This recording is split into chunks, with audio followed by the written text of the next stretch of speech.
Hi, mystery writers. Today I wanted to talk about the middle. The middle is actually the biggest part of your book. Um, it's the largest section. It's 3/4, if not more, of the entire story. And I think if you can conquer that middle and keep it from sagging, you your mystery's going to benefit. So once you leave that first act where you introduce your character and prove their worth and plunge them into the inciting incident, you're on your way to the major portion of your story. And keeping your reader engaged and turning pages demands scene by scene story development. In the middle, your main objective is to give your protagonist trouble. Lots of trouble. The middle is where the story unfolds. Things get complicated, and the antagonist displays their power. Often in a mystery, they're doing that behind the scenes, but they're still working. Beginning writers often start with a premise, a protagonist, a challenge, and possibly some idea of the end, but keeping your reader committed to your story demands a series of obstacles and setbacks and surprises to help your reader wonder what will happen next. Now, the obstacles you create in the middle for your sleuth challenge their core strengths and exploit their weaknesses. So you need to know your character, because those strengths and weaknesses are both physical and psychological. So you want to start with a full understanding of your main characters so you can play these vigors and frailties against all the obstacles. So here's some things you need to know. Who your protagonist is, what makes them special, what she wants more than anything, and what they fear. Your protagonist's external goal, and for us as mystery writers, that external goal is solving the mystery puzzle. And then you need to know your protagonist's flaw or backstory, something like an inflicted wound. It just depends on your character, but you certainly need to know what major difficulties they have that challenge them in life, because those things are really going to challenge them as they try to solve the puzzle.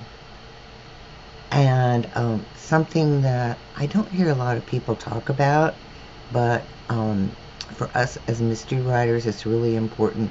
What is your let me start that sentence over again. What are your protagonist's coping mechanisms? How do they respond to difficulties? Because these are the things that are going to get your protagonist into more trouble. So they're presented with a conflict. They use a coping mechanism, whatever it is that they have that you have given them, and I would suggest several, 2 at least. And they use that coping mechanism, but it's only a coping mechanism. It doesn't really solve the problem. So it just leads to more trouble.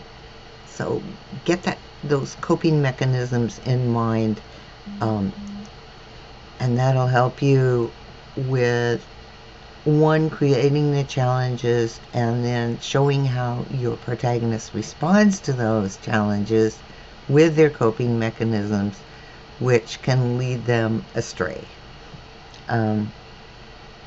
And you basically want to know the same things for your antagonist as well. Even though they're working behind the scenes, and the whole goal of your protagonist is to identify the antagonist, you need to know all of those personality traits and strengths and weaknesses and coping mechanisms, because they're going to come into play as they try to keep your sleuth from discovering what they did. Okay, so let's talk about the middle. I like to break it up into two halves with a midpoint in the middle. So although you may know the end of the story, the first part of the middle heads your reader toward the midpoint. I'm going to say that again. The first part of the middle heads them toward the midpoint. And for us as mystery writers, that first half is their discovery of the victim's world. Who was that person? Who did they know? What did they do? How did they interact with the world? How did they interact with other people? These are all things that your protagonist needs to discover about the victim's world in order to get an idea of who might have wanted to kill them. All right?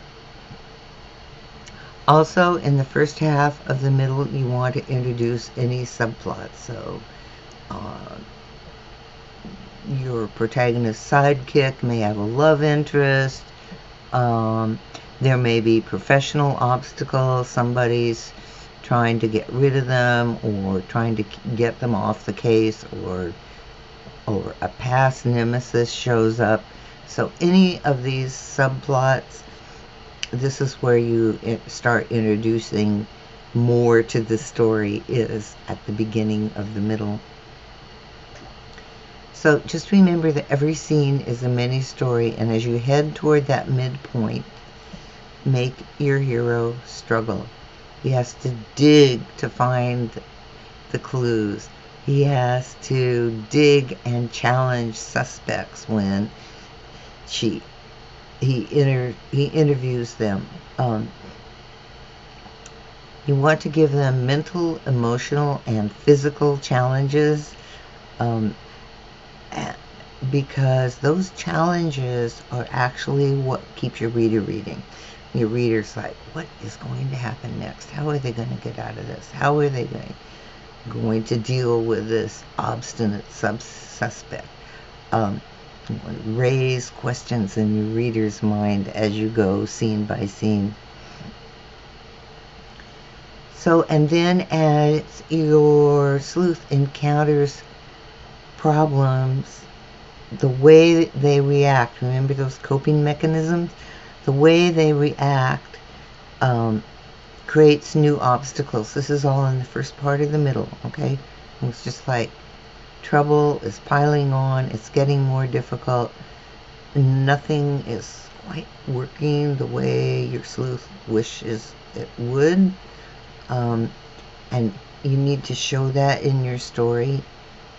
So just think about piling on the trouble and how your sleuth copes. That's why I think if you have a couple of coping mechanisms, it's going to help you, because they'll react to one situation one way and another situation another way. And you're beginning to build some tension in this first half of the middle. So rather than episodic scenes where this happens and then that happens and then something else happens, you want to create tension by throwing up increasingly baffling obstacles for your sleuth.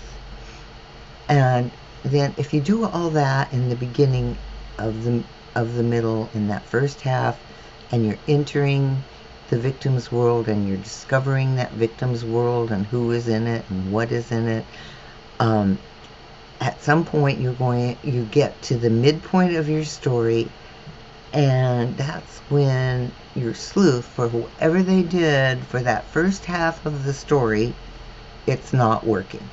All right? and the midpoint happens at about 50% of your story, and you create some kind of event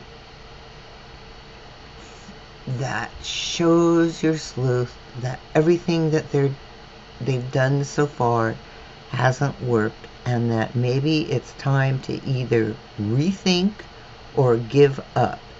And often at the midpoint, there's a point where your sleuth actually does think about giving up.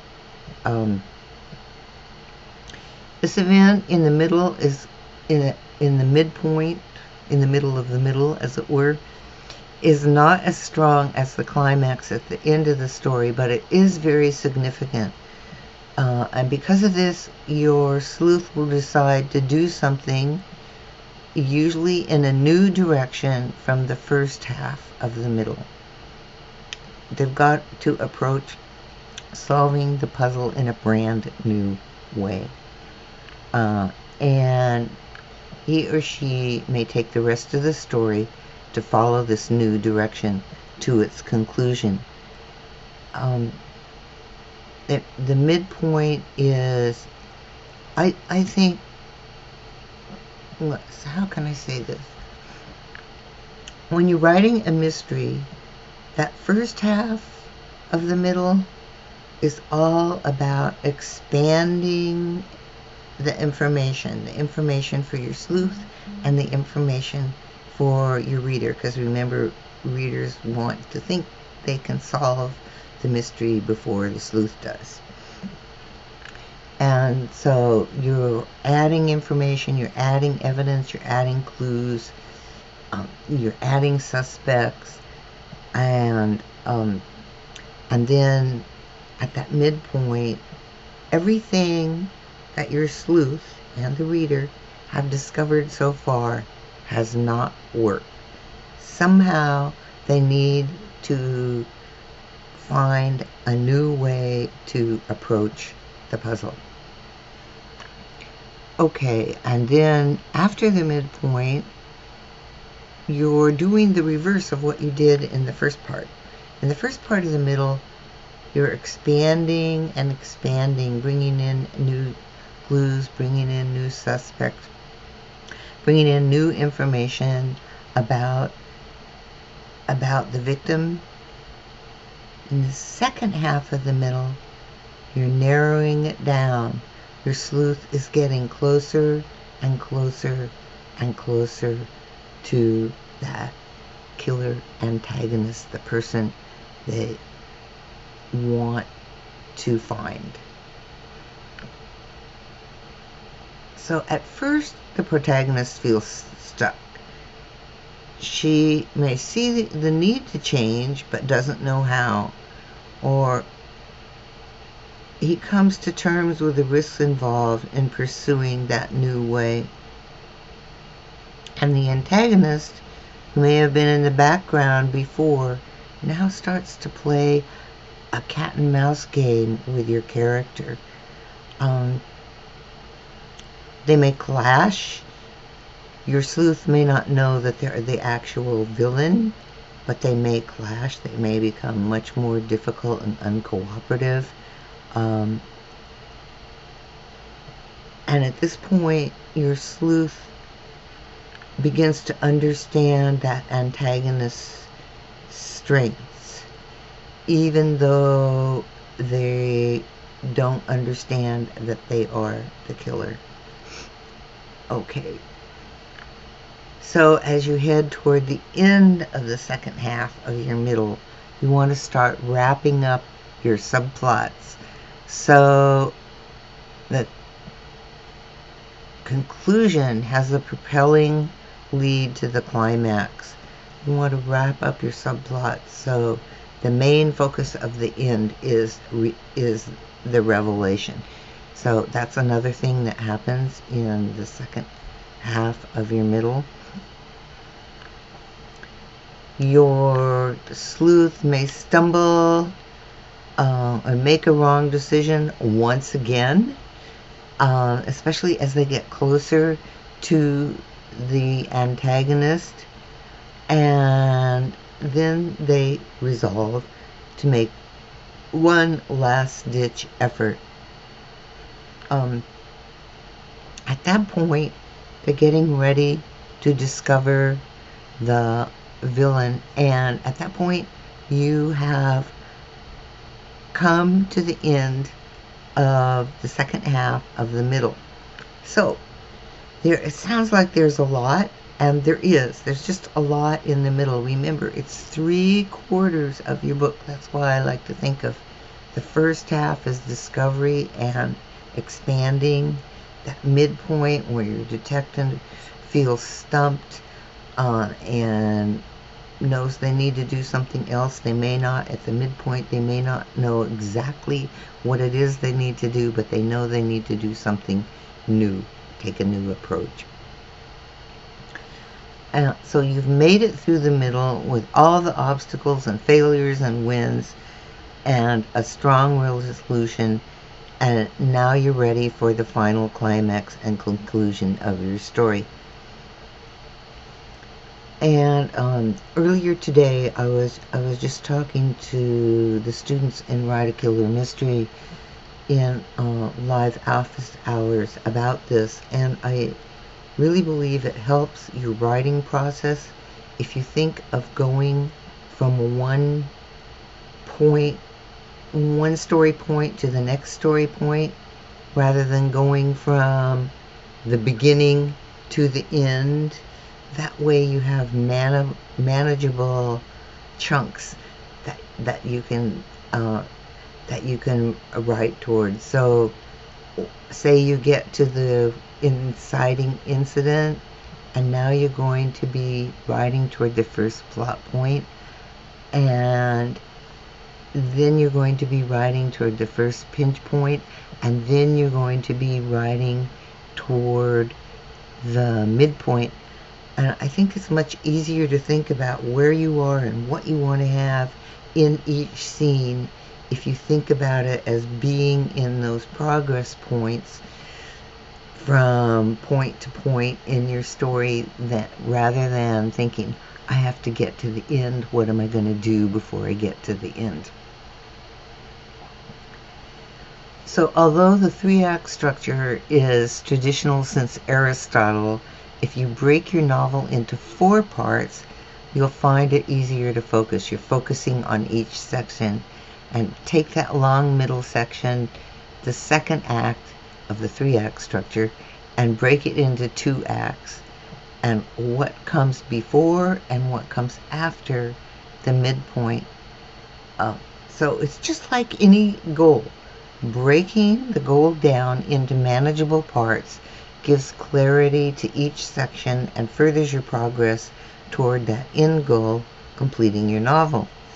So make every scene count and give it a mini structure with a beginning, a middle, and end, and focus on giving your most to the scene that you're writing, and know how that scene leads to the next story point, rather than knowing how that scene leads toward the end. And I think you'll find it easier to write the different sections of your story. I think it's going to make a lot more sense for you. So structure is only part of what keeps the middle of your novel lively and engaging. You want a clear path in your middle, and if you write your story racing toward the end, the middle will be weak. So, as I said before, you want to write that first part headed toward the midpoint, and strive to make each scene a mini story that confounds your protagonists, give them lots of trouble. They may be confronted by another character, or they have to make a decision based on new information or another character's actions. But keep your focus on what happens now, and develop and use your main character's strengths and weaknesses to create the hurdles in your story, and make sure your antagonist is a worthy opponent, and especially to they're an opponent to your detective skills. Then use different types of obstacles, physical, mental, and emotional, and stagger them through the story. One part of the story, we've got a physical obstacle. Another part, we have an emotional obstacle. And then also continue to raise the stakes. Make each decision that your protagonists make the stakes of that decision bigger than the decision they made before. Screenwriting story advisor Scott Myers, one of my favorite writers about story, stresses the importance of balancing external and internal struggles. He says, in every scene, every moment, whenever something happens in the external world, something else happens in the internal world. So that gives you a lot to work on in each scene, right? With a beginning, middle, and an end, and a confrontation, an obstacle in the middle of each scene. You've got a lot to work with, and I think if you take it scene by scene and work through the story points, you're going to find the actual writing of your story a lot easier. Alright, that's it for today. I hope you found it helpful, and keep writing. And don't forget to post any questions in our group. Alright, thank you.